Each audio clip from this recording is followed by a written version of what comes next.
అంగన్వాడీ సహాయకులను నియమించి వంట సౌకర్యాలు మెరుగుపరచబడ్డాయి. ప్రధానమంత్రి జన్మన్ కింద పీవీటీజీ ప్రాంతాలలో 192 కొత్త అంగన్వాడీ కేంద్రాలు మంజూరు చేయబడ్డాయి. ఇవి 26-27లో పూర్తవుతాయి. అంగన్వాడీ కార్యకర్తలు, సహాయకులు మరియు ఆశా కార్యకర్తలు అంగన్వాడీ కేంద్రాల్లోని పిల్లలకు కీలకమైన సేవలు అందిస్తారు. అందుకుగాను వారి సుదీర్ఘ సేవలను గౌరవిస్తూ మా ప్రభుత్వం వారి పదవీ విరమణ సమయంలో గ్రాట్యుటీని అందించడానికి ఉత్తర్వులు జారీ చేసింది. ముఖ్యమంత్రి గారి నాయకత్వంలో వికలాంగ సమగ్ర అభివృద్ధి కోసం ఇంద్రధనస్సు అనే కార్యక్రమం ప్రారంభించబడింది. ఇందులో భాగంగా ఉచిత బస్సు ప్రయాణం, సబ్సిడీ పథకాల పునరుద్ధరణ, క్రీడా శిక్షణ, గృహ నిర్మాణం, వినికిడి లోపం ఉన్నవారికి ప్రత్యేక డిగ్రీ కళాశాల మరియు దివ్యాంగుల భవనాలు వంటి ప్రధాన అంశాలు ఉన్నాయి.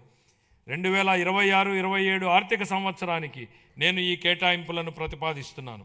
ఎస్సీ కాంపోనెంట్ కోసం 20,644 కోట్ల రూపాయలు, ఎస్టీ కాంపోనెంట్ కోసం 9,190 కోట్లు, బీసీ కాంపోనెంట్ కోసం 51,021 కోట్ల రూపాయలను, మైనారిటీ వర్గాల సంక్షేమం కోసం 6,090 కోట్ల రూపాయలను, మహిళలు, పిల్లలు, వికలాంగులు మరియు సీనియర్ సిటిజన్ సంక్షేమం కోసం 4,582 కోట్ల రూపాయలు. ఉద్యోగుల సంక్షేమం, ఉద్యోగ సంఘాల సలహాలు సూచనలతో కోరిన తర్వాత ఉద్యోగుల భవిష్యత్ నిధి మరియు పెన్షన్ ప్రక్రియలను సజావుగా మరియు కాగితరహితంగా చేస్తున్నాం. ఈ డిపిసి మాడ్యూల్ ద్వారా ప్రమోషన్ ప్రక్రియ ఆన్లైన్ చేయబడింది. ప్రభుత్వ ఉద్యోగులు మరియు పెన్షనర్లకు చాలా కాలంగా పెండింగ్లో ఉన్న బకాయిలను కూడా చెల్లించడం ప్రారంభించింది.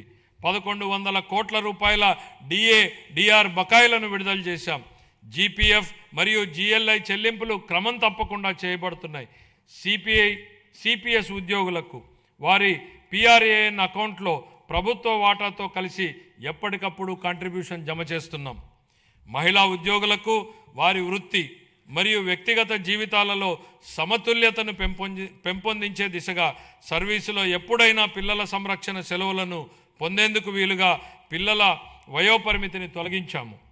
ఉద్యోగి ప్రమాదవశాత్తు మరణించిన సందర్భంలో ప్రభుత్వ నిబంధనలకు మించి వారికి బీమా ప్రయోజనాలను అందించడానికి రాష్ట్ర ప్రభుత్వం జీతం ప్యాకేజీ కింద మా ప్రభుత్వం బ్యాంకులతో ఒప్పందం కుదుర్చుకుంది. మా ప్రభుత్వం వివిధ కేటగిరీలలో 30,607 ప్రభుత్వ ఉద్యోగాలను భర్తీ చేసింది. గత ప్రభుత్వ హయాంలో ఆరోగ్య రంగం గత ప్రభుత్వ హయాంలో బకాయిలు చెల్లించని కారణంగా ఆరోగ్య వ్యవస్థలు ఇబ్బందులు ఎదుర్కొన్నాయి. దీనితో చాలా కుటుంబాలపై ఆర్థిక భారం మోపబడి ఆర్థికంగా, మానసికంగా చాలా బాధపడ్డారు.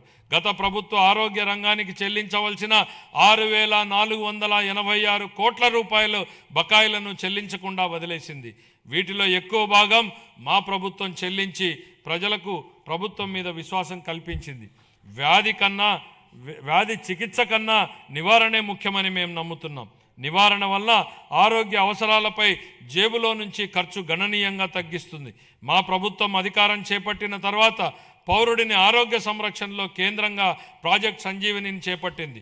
కుప్పంలో సిటిజన్ హెల్త్ స్క్రీనింగ్ పైలట్ కింద 41 రోగ నిర్ధారణ పరీక్షలను కవర్ చేసి 63,867 మంది వ్యక్తులను పరీక్షించింది. 6,300 కంటే ఎక్కువ హైరిస్క్ కేసులను గుర్తించి వాటిని ప్రాజెక్ట్ సంజీవనికి అనుసంధానించింది.